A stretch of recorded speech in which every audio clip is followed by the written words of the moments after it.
Hey, hello, and welcome to Sporking News Podcast, where the microphone's not always on. It's in this time. Great.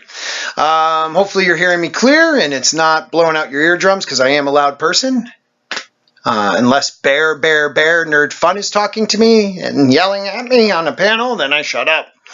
I wanted to do a quick video. Trying to put out two today. My first video, if you haven't watched it, I'll probably try to link it at the end of the video, but this old computer doesn't let me, so I won't. But go into my videos and check out the newest one about Anas Abdeen getting hate mail. Yeah, check it out. So, this video is about Carrie Fisher, God rest her soul. We all love Carrie. I'm reading it from Bounding Into Comics, one of the best news, I want to say, true news networks out there for what we love, the fandom.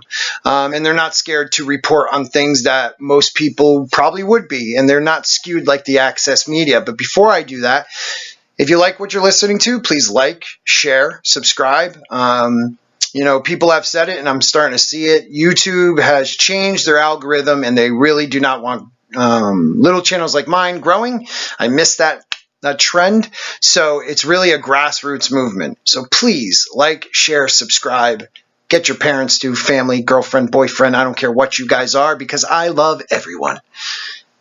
I really do. I don't care how you live your life. Just live it to the best way you can. So once again, thank you. Now, Bounding Into Comics, they have a article, if I was on the right one, which would have been awesome, about Carrie Fisher. Carrie Fisher's brother, so it is her brother, reveals plot details about Leia's role in Star Wars: The Rise of Skywalker. A new report details that Carrie this is written by the great John F. Trent. I don't know you, John, but I've always hear about you on Gary's channel and kind of seen you a little bit. Real big fan, man. If you ever want to come on Sporking News or even the Fourth Wave, which is every Friday night at either 6 or 7 p.m., we're trying to still figure that out, Eastern Standard Time. We're starting to grow. We have great panelists, myself, Stephen Walton, the author Stephen Walton, Mike Rogers. Mike, I'm sorry, I forget your first, you have initials in there. Final Death Star, Bear Nerd Fun. Don't get him mad, Ruin Johnson. If you watched last night, you would know. And a couple others jumping in and out. But that's the core four, but we are an open panel. We have Drunk comes in. Hopefully Megs will jump on. I'm sorry, I'm blanking on people's names. John Talks has been on it. Yeah, I'm name dropping. So what? Let's get back to the article. A new report details that Carrie Fisher's General Leia Organa was supposed to be the original Last Jedi in Star Wars: The Rise of Skywalker. I gotta take my glasses off for this. In an interview with Yahoo, Todd Fisher, Carrie Fisher's brother, explained she was going to be the big payoff in the final film. That was what the intent was prior to her exiting. That's tough. She was going to be the Last Jedi, so to speak. That's cool, right? In an interview with Vanity Fair back in May 2017, Kennedy revealed that Carrie Fisher's General Organa was going to play a major role in Episode 9, now titled Star Wars: The Rise of Skywalker. Well, as you can imagine, we were really stunned by the death of Carrie. So we had mapped something out a year ago that Episode 9 writer-director Colin Trevorrow, I always screw this guy's name. I am horrible with names if you're new to this, so I'm sorry, Trevorrow was working on. In fact, he delivered a script to us in early December, so her death was a real shock and changed things quite dramatically. Why is he not the director anymore? That's right, Ruin Johnson blew up your franchise. Kennedy made it clear that Fisher's role as Leia would have been really significant. For Episode 9, however, she notes that Fisher's death did not change what happened in Ruin Johnson's The Last Jedi. No, it's unchanged. Todd Fisher went on to hint at a possible plot detail for Rise of Skywalker. People used to say to me, why is it that Carrie never gets to use a lightsaber, get to chop up bad guys? Even as a person of her age, Obi-Wan, when he was in his prime, was Carrie's age. When you think about it, Alec Guinness, when he gets cut down by Vader in the first Star Wars, he was about Carrie's age. Alleged plot leaks have indicated that General Organa will pick up a lightsaber and train Rey in the Force. The leaks that come from Making Star Wars and Reddit user Jedi Paxis. In fact, Making Star Wars alleged that the opening scene of the film will see Fisher's Leia training Rey. Jedi Pax leaked details that Fisher Leia will also appear in a flashback being trained, we've heard of this one, or at least discussing Jedi training with her brother Luke. However, more recent leaks indicate that these scenes might have bin significantly cut, as Bespin Bulletin details Rey will attempt to give Leia Luke's old lightsaber during training on the Force, planned to see in the trailer. Todd Fisher discussed. Footage, J.J. Abrams and Lucasfilm has that it's being incorporated into The Rise of Skywalker. I felt that the stuff that Carrie did in The Last Jedi was her best work.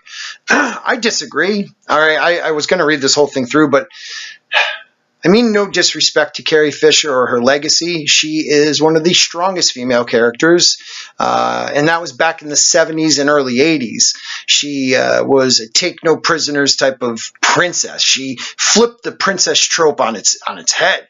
You know, she was not the damsel in distress. She saved the guys.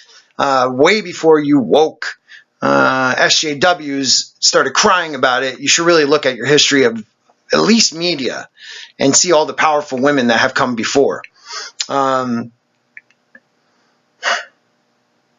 to say it was her best work on Last Jedi, you could almost see there was something going on with Carrie. We don't know what happened. I don't think I know, and maybe somebody does.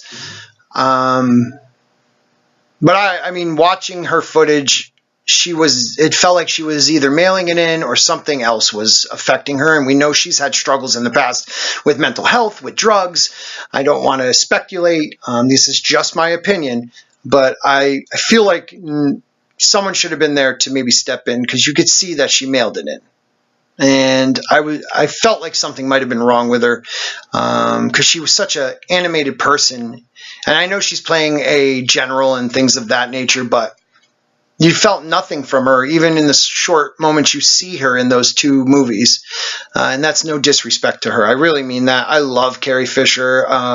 Her autobiography and her like stand-up stuff I've watched when she talks about her autobiography is powerful. Let me go on though. She really came to grip with who Princess Leia was, and that she and her were one. And the fact that they had all of these other footage I didn't even know. They had 8 minutes of footage. Yeah, it's a lot of footage. He continued. They grabbed every frame and analyzed it, and then reverse engineered it, got it into his story right away. It's kind of magic. J.J. Abrams previously discussed how it incorporates Fisher into The Rise of Skywalker. He told Vanity Fair, "It is hard to even talk about it without sounding like I'm being some kind of cosmic spiritual goofball, but it felt like we suddenly had found the impossible answer to the impossible question," which must have been really tough to figure out, how to get Carrie after she passed away, because they probably were going to kill her off. No disrespect, once again, but in the movie, they probably were going to kill her off because they killed off all the other legacy. Han that was his first movie to die. Luke was the second movie for him to die, and I truly believed it was going to be Leia. And if not Leia, that's why they brought back Billy D. I mean, they're warping 3PO's mind, so he's no longer 3PO. R2-D2's barely been seen. How old is this Wookiee? We learned in Solo, he's pretty darn old back then. How long do Wookiees tend to live? But they could kill him off no matter what. They want to get rid of the legacy characters, and I truly believe that. He also revealed that Fisher's daughter, Billie Lourd, who I think could be a good actress, and I feel my sympathies to you, who played Lieutenant Connix, approached him to appear in scenes with her mother in Rise. Abrams described the scene. And so there are moments where they're talking. There are moments where they're touching. There are moments in the movie where Carrie is there, and I really do feel there is an element of the uncanny spiritual, classic Carrie, that it would have happened this way because somehow it worked, and I never thought it would. Due to the careful digital patchwork, the nothingness leaves Fisher's full human performance untouched. Leia's integration into the film is so complete. She physically interacts with some of the other characters, and we've seen her hug Rey in one of the trailer footage. That must have been really tough for her daughter. What do you make of Todd Fisher's comments? What are the roles? General Organa, Rise of Skywalker. So that's that. Look, these movies were ruined already. I hope they just, if they are going to end Leia and they give her the respect she deserves. She was a warrior princess. She was a general of a rebellion. She doesn't, I mean, there's EU stuff where she does have some Jedi training. But again, the EU is no longer canon. So they pick and choose what they want. And it sucks to be talking about this because Carrie Fisher is dead. And I feel like I'm beating up somebody who passed away, but these people have put us in this position to attack a film because they have no clue what they had. They had built-in audience and then a new audience for me to bring my children to see these movies because I was built in from the early 80s. Last Jedi was one of the first movies I saw in the movie theater, and it sucked me in right there and then. I now want to get into the EU because I never did back then. You know, I had a buddy, Joe M, in high school who was into that type of stuff, and I should have got into it back then because now I feel like I missed out on a rich history. So I'm going to go back. If you know Ryan from Geeks and Gamers, he does a book club every month on EU stuff he just started, so I think I'm going to try to get involved in that. I don't know how I feel. How do you feel? Comment below. Please like, share, subscribe. Do you feel like no matter what they do, the movie's going to suck? Do you feel like Carrie's going to be treated with the respect she deserves? And my sympathies to her family. And don't forget, if they start calling you names, they've already lost the war. I hope you guys have a great night. Bye.